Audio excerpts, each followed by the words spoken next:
deserve the best care that we can give them.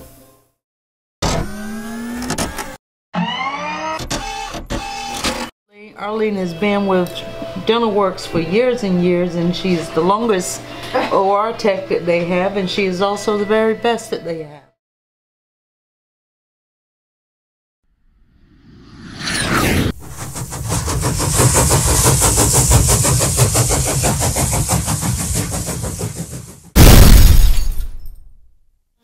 I've been at Hygiene about 18 years, and I started considering this in high school, probably my 11th or 12th grade year. I was actually at a dental visit getting my teeth cleaned. And so I asked the hygienist, she asked me what I was planning to do for college, and I said, well, I'm thinking about dental assisting, you know. She says, go for hygiene, they pay more. So as I sat in the chair, I messed with the equipment, which was intriguing, and so here I am. I have a few favorite parts. One would be just the interactions that I have with my patients and getting to know them over the course of years, because I've actually been here at this practice for about 13 years. And so over the course of the years, I've watched the kids grow up, I've watched different patients marry, have babies, and so it's good to have that interaction. But I think I would say the most rewarding would be when I have a very difficult periodontal case.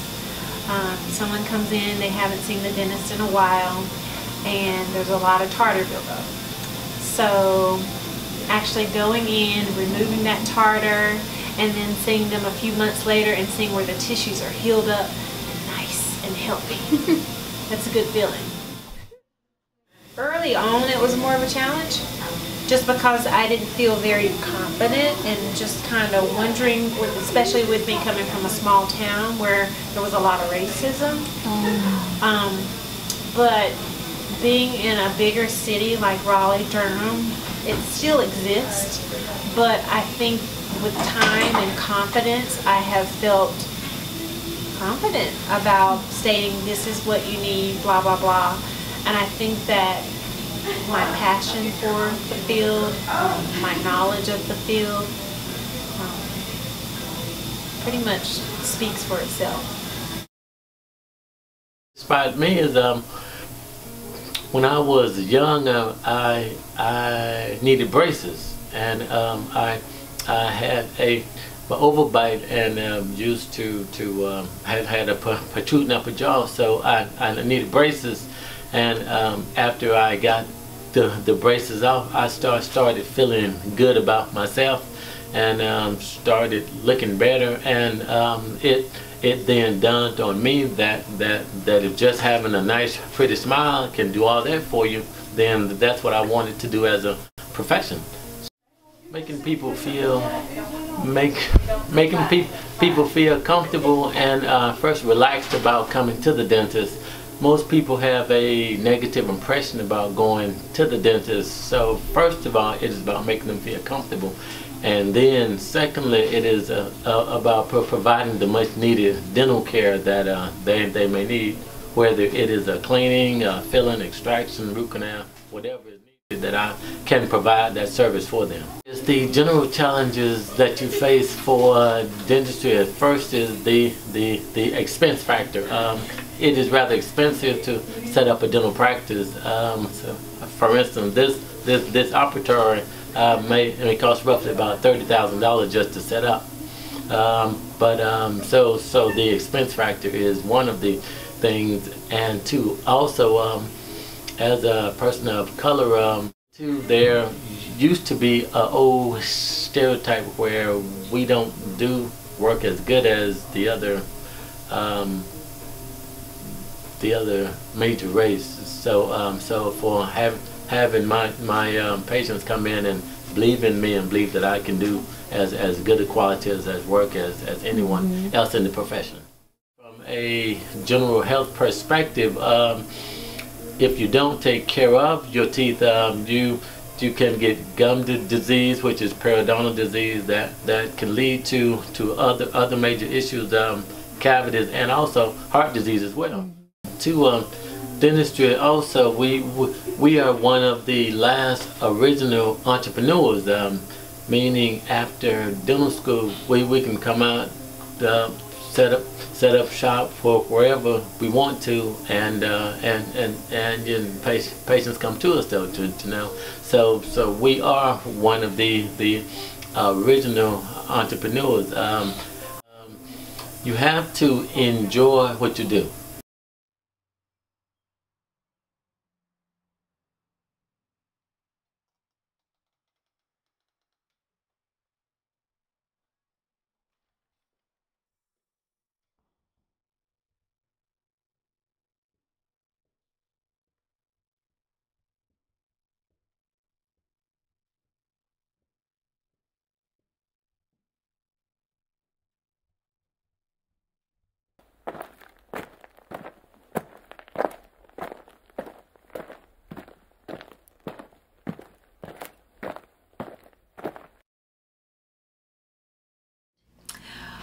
When I grew up in Washington, D.C., and I went to school at an all-women's college in Massachusetts, Mount Holyoke College. And when I went there, I had planned to be a biology major, and I wanted to be a high school biology teacher. But one of the deans of students talked to me one day as a freshman and mentioned dentistry. She said it was a wide open field at that time, you know, for women. It would be a great opportunity. And in dentistry, you get a chance to teach. And so once she mentioned it to me, I said, okay, I'll try it out. So I became a pre-dental student. I think that there are a lot of opportunities in dentistry. You have the dentist, of course. You also have the hygienist. The hygienist is the person that cleans your teeth. You can get a 4-year degree to become a hygienist, or you can go directly to one of the community colleges and get a hygiene degree. That's a good field too. The dental laboratory technology field is good. That's the person that makes the teeth, that does the crowns and the bridges and the partials and dentures. So there are a lot of options in dentistry. I think dentistry has really changed over time, and now that we have more people who are interested in not only the cosmetic side of things, but they're also interested in taking care of their general health.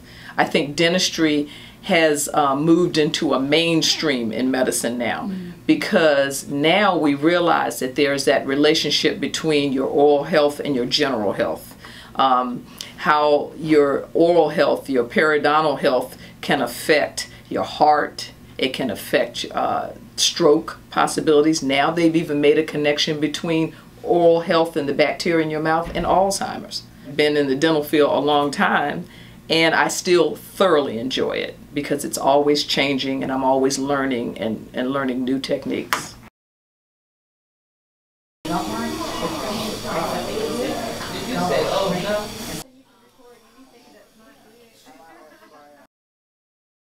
One day in the cafeteria, my best friend went, "Well, I think I'm going to dental school." I looked at him and said, "Me too." So there was that. Awesome, thank you for sharing. Yeah. Now, how important is good dental hygiene in oral care? Good oral hygiene is very, very important. One, you need to keep your mouth healthy. And now there are a lot of diseases being linked between oral health and systemic health. A lot of heart conditions are being linked now to bacteria that's involved in periodontal disease, which is an oral disease. And it's just nice to keep your own teeth. So you have to maintain the health to be able to keep your own teeth. We can do some pretty good things in replacing teeth, but nothing works as well as what you're born with. In terms of a person of color, I probably am not as keenly aware of that now that I've been established a while. I think when I first became a dentist, women were fairly new to the profession, and of course, you know, a black woman was fairly new. When I first started and I was in a clinical setting, most of the time the patients would assume that I was a dental assistant or someone else, an auxiliary person. They just would not automatically assume you're the doctor. And even now, occasionally, if my colleague, like a male, is with me, the patient will look and automatically assume that the male is the doctor. But I don't find that as much anymore because, you know, I am established, I'm a lot older, so people sort of are used to having a female dentist, and so they sort of expect that I am the dentist when they get here. So, I would say as a person of color, I don't see it as much as I did in the beginning of establishing a career. I've tried to live my life never to let my race affect very much of what I do. I've grown to see and learn that it does in ways, but I don't even like when people refer to me as a black dentist, because I'm not a black dentist. I'm a black man who's licensed to practice dentistry in the state of North Carolina, just like any other dentist. I'm not a black dentist. I'm Moses Watson III, who is licensed by the state of North Carolina to practice dentistry. And I don't discriminate against any patient for any particular reason. In fact, I was offended in dental school. One of the supply reps stopped me at a mailbox this one day, and he asked me this question. He goes, "Are you only going to treat black people?" And first I thought, well, maybe he does think I'm just stupid. But that was a natural question he asked me. And for many, many years I didn't do any business with that company. But my smart remark to him was, no, I'm only going to treat Koreans born in Japan. But he actually asked me that question. But it's not about a race thing. It's about doing quality care for whatever patient entrusts their care to you. I ended up staying 13 years on the state dental board, and I did, I think, a lot of things on the board. I became president of the board, and secretary of the board, and also the examination chairman of the board. I'm trying to encourage youngsters to go to dental school because I think it's a great profession. I think they can do well, and I think they can make a good life for themselves depending on, you know, how they treat the profession. The profession will always treat them well, and it helps people. You all have, I think young people have a great advantage now. And the advantage is a lot of times you can go shadow a dentist. You can go look at perhaps even a dental lab, talk to them about doing some hands-on things. My advice would be to go out, to talk, be aggressive. I have a young lady that recently came to shadow us, and she's interested in going to dental school. She went on the website and looked up the email information for the dean of the dental school, and she emailed the dean directly. That's being aggressive. You know, she didn't just go through admissions. She spoke with the dean, and she's been talking back and forth, and he's been giving her advice on how to get in dental school there. And I encourage anyone who wants a good profession to go into dentistry. There's so many phases that you can get into that you know, it would stagger your imagination. And there's a lot of need in our community, especially the black community. There's a lot of need for dentists, dental care persons, hygienists, dental assistants. So we could use all of that because the community is definitely in very dire need of help in the in the dental phase of health. Visit some offices and just research it. Go talk to people at dental school, talk to dental students, just to really see if it's what you really like and if you're going to be a good fit to the profession. There are a lot of things going on. The dentistry is a very good and thriving profession, and I think the more youngsters we can get to go into it, I think the better. And we need more, especially minorities, public health. So there's so many directions you can go and help. And as I said, we need help.